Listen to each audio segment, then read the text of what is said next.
What's up guys and welcome back. Have you ever wondered the depths that some people will go to really recreate or nail an impression? Well, this week we're going to be taking a deep dive in my latest kit, which is an FSB Vympel Kit.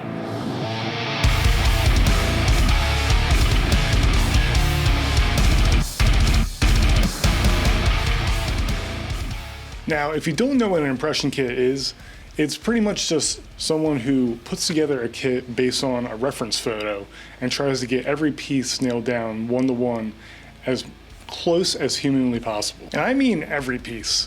So every piece needs to be made by the correct manufacturer, the error of the item needs to be correct, the placement of the item on the person needs to be correct. It's really anal, but the result should be an almost photo match picture of the reference you're going for. Now, I don't have the most info on this kit, but just by looking at some of the equipment used, we can get a rough estimation of when this picture was taken. Now, the Vertex VX900 series radios didn't even come out until about 06, so just judging on that, Vympel probably didn't adopt them right away. So we can get a rough estimate of maybe around 06 to about 09 would be my guess. A lot of FSB teams picked up newer equipment after around the 2010 era. But without further ado, let's check out this kit. So here we have alternate helmet, some ESS goggles, and a standard balaclava.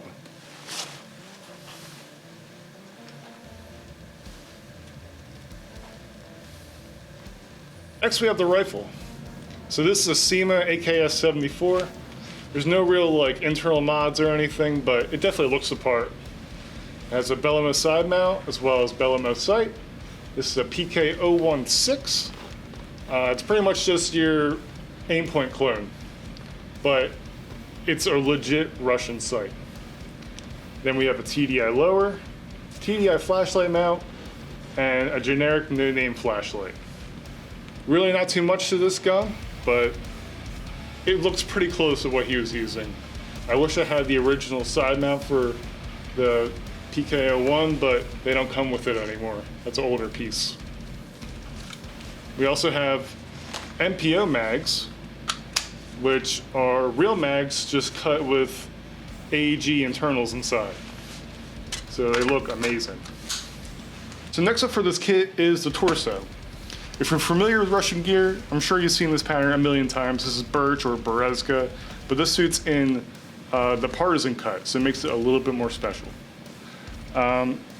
Normally you see this suit in the Sumrak cut, but Vympel ordered this from SSO in the partisan cut, so that's what you see here.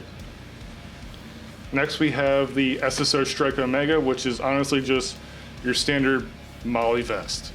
It can hold your MOLLE pouches like mags, med pouches, dump pouches, radio pouches, anything MOLLE goes on this vest. It's literally everywhere, runs up the shoulders, torso, completes your entire back.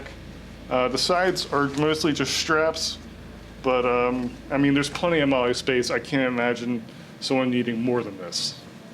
Next is the Fort Defender 2. This is an item that you see FSB using during this time period pretty much everywhere, so it's no surprise that you see it on this kit. It has a groin flap, neck protectors that protect against spalling, as this body armor uses steel plates as well as Kevlar. Then we have hatch gloves, hatch elbow pads and knee pads, as well as an SSO reflective arm patch. That's pretty much it for the front. So on the back, we have a few more pouches, gas mask pouch, I believe this is another nade pouch, and a radio pouch for a Vertex 900 series radio.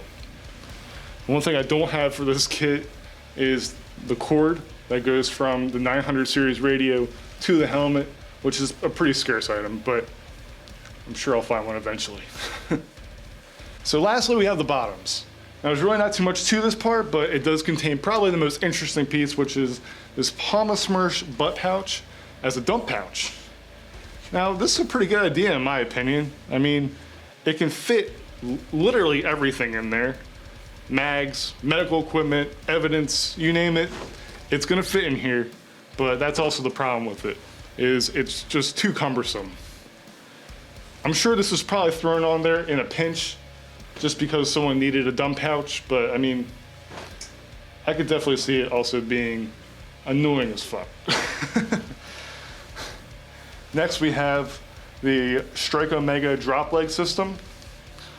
It just contains a holster and pistol mag pouch. In the holster we have a Glock made by Raptor. This thing's okay. It gets the job done. It's not the best airsoft gun out there, but it definitely looks the part. Then finally we have some Hatch knee pads. And unfortunately I don't have Crispy Saharas, which I think would complete this kit pretty well, but I do have some Biotech Cobras, which are pretty close. You're not gonna find too much closer to some Saharas than this. But that completes the whole kit.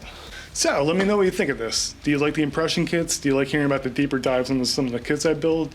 Or do you want to hear more about individual pieces where I can give you more information and a little bit more backstory on them?